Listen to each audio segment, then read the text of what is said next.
Ito ang explanations. Yes, nag-follow sa subject-verb agreement ang linking verb na was dito. Kapag amount ng money ang ginagamit as subject, kahit pa aabot ng milyones yan, singular ang verb form na kapartner nito.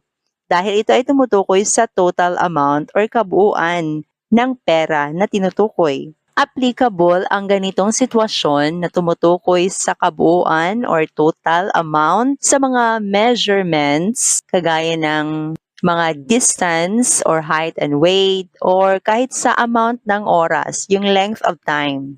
Kagaya ng example, is 500 kilometers far. Hindi natin sasabihing are 500 kilometers kahit na plural